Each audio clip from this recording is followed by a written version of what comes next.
Which floor? Topmost. Hi. Interview? Damn nose, huh?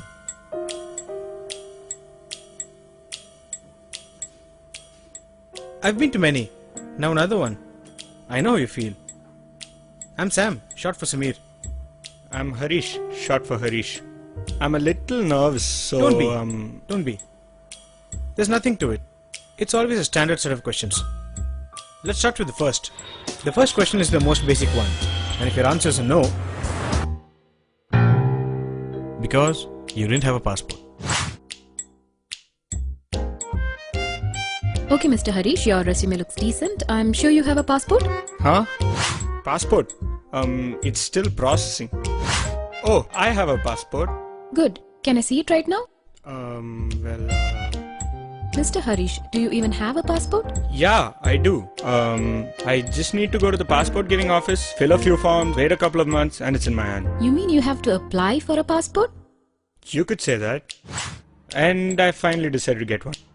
And thus be done with step 1. But what I realized was that it was just the beginning. Every single interview I've been to, they start with my so-called necessary documents and applications. I need your application papers. Yep. Your salary statement documents.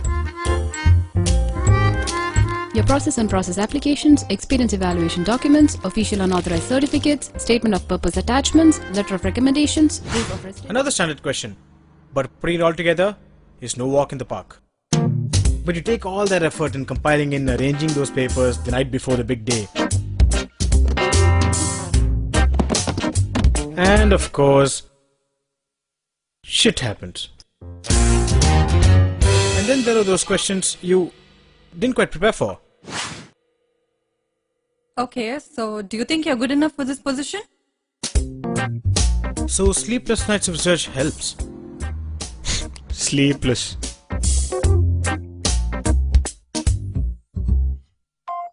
Along with countless hours of practice. Confidence can counter anything. I hold an MBA in finance. I'm right on the money. I worked in all the top insurance firms across the world. I'm positive I can perform well in all areas. Don't think about it. Pick me. But the actual interview turns out like this. I'm Sam. It's a nice room you got here. It's a little chilly in here. What? Salary? Ah, interesting question.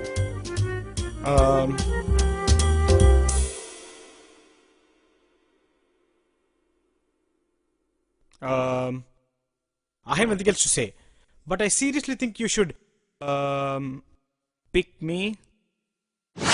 And above all questions, one thing they definitely look out for is a guy who dress To impress.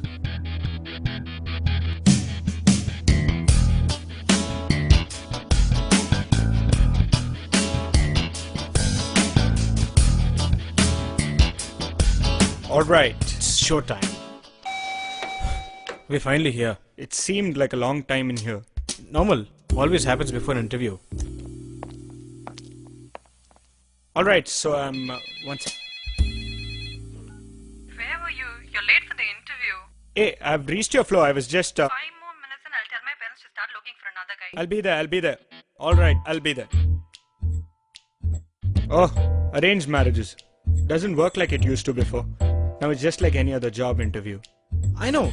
Families tell you, go meet the girl, get to know her, see if she's fine. But the reality is, It's more like a job opening. and you're just another applicant. But quick question though, aren't you too young to get married? I get that a lot. But family pressure. But that's why they call it marriage. It's something that can age you up pretty quick. Good luck with yours. Yeah, you too, man. I say, don't leave me alone. She says, give me diamond stone. I say, don't leave me alone. Marriage interviews, been to many.